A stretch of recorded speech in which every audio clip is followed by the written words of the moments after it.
Ça va faire 5 ans que je me suis lancé dans la vidéo en freelance. Ça aura été 5 ans de moments vraiment impressionnants. J'ai vécu plein de moments incroyables, des voyages, des rencontres, des expériences dont je me rappellerai toute ma vie. Mais ça aura aussi été 5 ans de moments beaucoup plus durs, des moments de doute, de remise en question. Pas mal de trucs que vous voyez pas forcément sur les réseaux sociaux.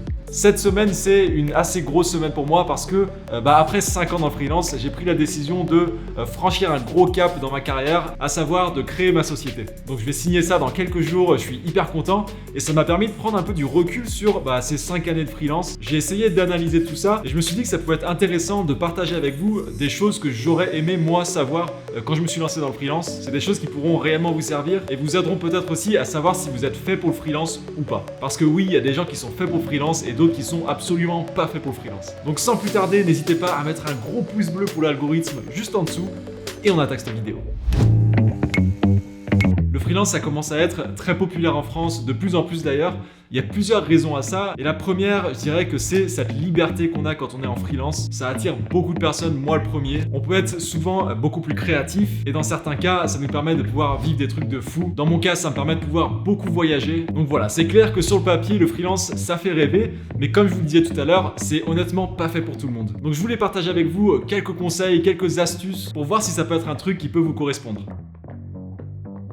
Souvent, une fois qu'on a pris la décision de se lancer, on poste partout sur les réseaux sociaux, on annonce qu'on se lance officiellement en freelance. Tout le monde relaye et repartage parce que c'est quand même un gros virage dans votre carrière. Donc il y a vraiment un gros engouement autour de ça et ça va vous permettre de trouver potentiellement vos premiers clients. Sur LinkedIn par exemple, je peux vous garantir que si vous mettez un post en annonçant que vous vous lancez dans le freelance, beaucoup de personnes vont relayer tout ça et vous allez forcément trouver des clients grâce à ça. Donc au tout début, on va se dire ah ouais cool, c'était assez facile de trouver mes premiers clients. Pendant 1 ou 2 mois, vous allez avoir du boulot, mais c'est après ce premier ou ces 2 premiers mois, vous allez voir que vous allez peut-être un petit peu galérer à trouver de nouveaux clients. Et c'est justement à ce moment-là que beaucoup de freelance abandonnent parce qu'ils se rendent compte qu'en fait ça va être beaucoup trop dur. Et ça m'amène donc à la première qualité qu'il faut absolument avoir si vous voulez vous lancer dans le freelance, c'est la persévérance. Vous allez forcément avoir des moments difficiles, des moments de creux où vous voyez que les choses n'évoluent pas, vous n'arrivez pas à trouver de nouveaux clients, mais c'est dans ces moments-là qu'il faut trouver des solutions et persévérer. Il faut toujours y croire. Et moi, ce qui m'aide aussi là-dedans, c'est de me rappeler pourquoi je me suis lancé au début. J'avais une passion en moi, je voulais vraiment vivre de cette passion.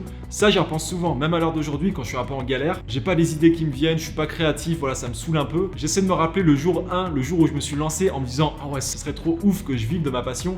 Aujourd'hui, c'est le cas. Donc souvent, je reviens un peu à cette pensée du début et ça m'aide pas mal. Généralement, pour les freelances, ça prend quand même 1 voire 2 ans pour commencer à avoir des revenus stables, pour voir que l'entreprise fonctionne.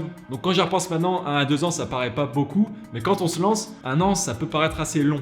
Donc voilà, faut pas oublier ça va pas venir tout de suite, c'est à force de persévérance et de constance aussi que vous allez y arriver. Je vous parlais de discipline dans le titre parce que pour moi, c'est encore une grosse qualité nécessaire pour vous lancer dans le freelance. Il faut être hyper exigeant avec soi-même, il faut se créer une routine, parce que si vous vous réveillez à 10h tous les matins, ça va pas fonctionner, ça va pas faire avancer les choses. Donc moi, ce que j'essaie de faire, c'est de m'instaurer des règles, de structurer un peu plus mes journées en mode, voilà, le matin de 9h à midi, je vais faire toute la partie créative, je vais écrire des scénarios, etc. C'est là où j'ai le cerveau un peu plus frais. L'après-midi, je vais peut-être faire plus la partie tournage, mais vu que vous êtes votre propre patron, ouf, pas évident celui-là. Vous n'avez pas forcément de cadre. Il n'y a personne qui va vous dire il faut que vous fassiez telle ou telle mission ce matin, telle ou telle mission cet après-midi. C'est vous qui allez vous imposer ça. Donc pour moi, hyper important, il faut être discipliné, se créer un peu des règles. Mais si vous sentez que dans la vie de tous les jours, vous avez un peu du mal à vous fixer des objectifs et à les atteindre, c'est peut-être que le freelance n'est pas forcément fait pour vous. Si vous n'arrivez pas à vous automotiver, ça risque d'être compliqué. Un autre point essentiel pour moi, c'est de faire en sorte de bien s'entourer. Et quand je dis bien s'entourer, forcément je pense à la famille et aux potes parce que c'est hyper important de sentir qu'ils vous motivent, qu'ils vous soutiennent dans toutes vos décisions. Donc ça aide beaucoup. Mais quand je dis bien s'entourer, je pense aussi et surtout à des personnes qui font ce que vous faites vous, dans la même industrie que vous. Donc d'autres freelances en fait. Et pourquoi je dis ça ? C'est tout simplement parce qu'ils connaissent le marché, ils connaissent les difficultés de ce métier et ils vont un peu pouvoir vous confronter à la réalité du truc. Parce que le freelance, par définition, en fait vous êtes tout seul. Donc ça peut être des métiers qui sont un peu solitaires. Si vous avez vraiment besoin de travailler avec une équipe, en groupe, etc., pareil, le freelance c'est pas forcément fait pour vous. Sauf si vous aimez travailler justement avec d'autres freelances sur des projets en commun, là ça peut fonctionner. Mais voilà, c'est hyper important de bien s'entourer et aussi parce que, ça je vous l'apprends pas non plus, mais le réseau que vous allez créer, ça va être un élément essentiel de votre carrière. Comme dans n'importe quelle industrie, qu'on soit salarié ou freelance, le réseau c'est primordial. C'est comme ça que vous allez trouver de nouveaux clients. Le bouche à oreille, meilleure façon de trouver des clients. Il faut miser à fond là-dessus. Et l'autre moyen incontournable de trouver des nouveaux clients, c'est quelque chose dont vous allez impérativement avoir besoin si vous êtes freelance, c'est un bon site internet. J'ai essayé plusieurs plateformes pour créer mon site internet en sachant que j'ai pas mal de boulot entre les vidéos clients et les vidéos YouTube, donc pas forcément beaucoup de temps. Donc il me fallait quelque chose de très rapide, efficace, mais en même temps je voulais un beau site moderne qui donne envie. Et donc je suis en train de recréer tout mon site internet via Zyro, Zyro qui est aujourd'hui le sponsor de cette vidéo. Le gros avantage de passer par Zyro, c'est la simplicité et la rapidité pour créer un bon site internet. Tout est hyper facile à comprendre, vous allez pouvoir choisir parmi des centaines de templates en fonction de votre activité et on peut tout construire en glissant tout simplement les textes, les images ou les blocs. Pour avoir testé plusieurs plateformes, Zyro c'est clairement l'option la plus abordable sur le marché. Tous les templates sont responsive, c'est-à-dire qu'ils vont automatiquement s'adapter à tous les appareils, les ordinateurs, les tablettes ou les portables. Et surtout, un point qui est très important pour moi, surtout si vous devez trouver des nouveaux clients, c'est le référencement. Zyro vous offre beaucoup de différentes possibilités pour vous permettre d'être plus visible, donc ça c'est encore un gros avantage. Si vous passez par le lien qu'il y a dans la description juste en dessous, vous allez pouvoir bénéficier de 3 mois gratuits et jusqu'à 55% de réduction sur les abonnements Zyro. Donc honnêtement, ça vaut vraiment le coup si vous cherchez à créer un nouveau site internet. Il y a une chose qui bloque beaucoup de personnes pour se lancer en freelance, c'est le fait d'avoir des revenus instables. Et c'est une réalité parce que quand on est freelance, forcément les revenus, ça fluctue, ça fait des vagues. Il y a certains mois, on va toucher très peu d'argent. Le mois d'après, on va tout exploser. C'est sûr que c'est pas forcément rassurant d'avoir des revenus aussi instables, surtout si on a un prêt, un loyer, etc., des enfants. Ça, je peux comprendre. Encore une fois, ça va prendre quelques mois, quelques années pour pouvoir commencer à avoir des revenus qui sont intéressants, pour pouvoir commencer à en vivre. Mais une fois qu'on a dépassé un peu ce palier de pouvoir vivre un peu du freelance, moi je trouve que justement on a pas mal de sécurité et la raison pour laquelle je vous dis ça, c'est qu'on a la possibilité d'avoir plusieurs différentes sources de revenus. Si je prends mon exemple, donc je réalise beaucoup de différentes vidéos pour différents clients.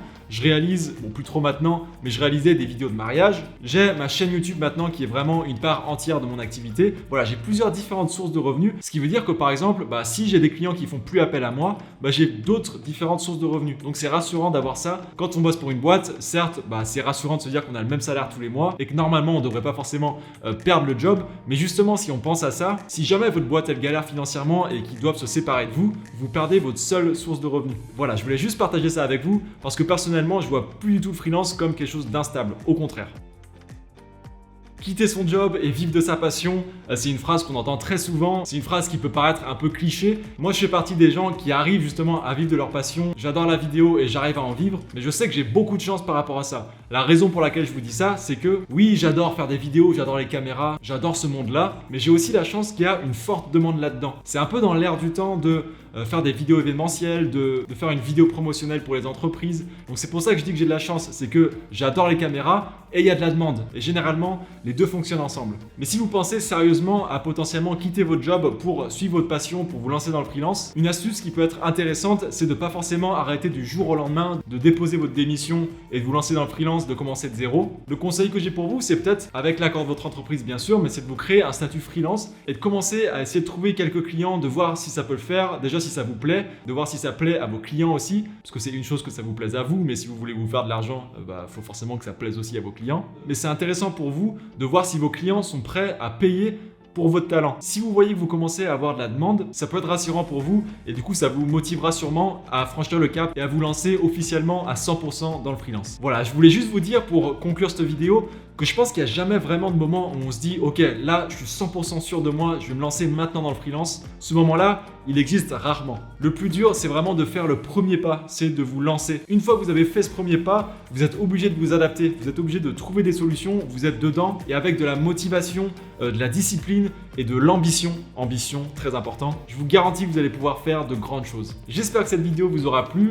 Si vous avez tiré quelque chose de tout ça, n'hésitez pas à mettre un petit pouce bleu et à vous abonner juste en dessous. N'hésitez pas à me partager un peu votre expérience dans les commentaires. Je suis hyper curieux de savoir si vous êtes freelance, si vous hésitez à vous lancer, si vous avez peur de quelque chose. Je serais très content de discuter avec vous de tout ça dans les commentaires. Merci mille fois d'avoir regardé cette vidéo jusqu'ici. Je vous dis à la semaine prochaine pour une prochaine vidéo. Prenez soin de vous. Vous avez entendu ça? En même temps, il est 13h, c'est l'heure de manger. Ciao, ciao.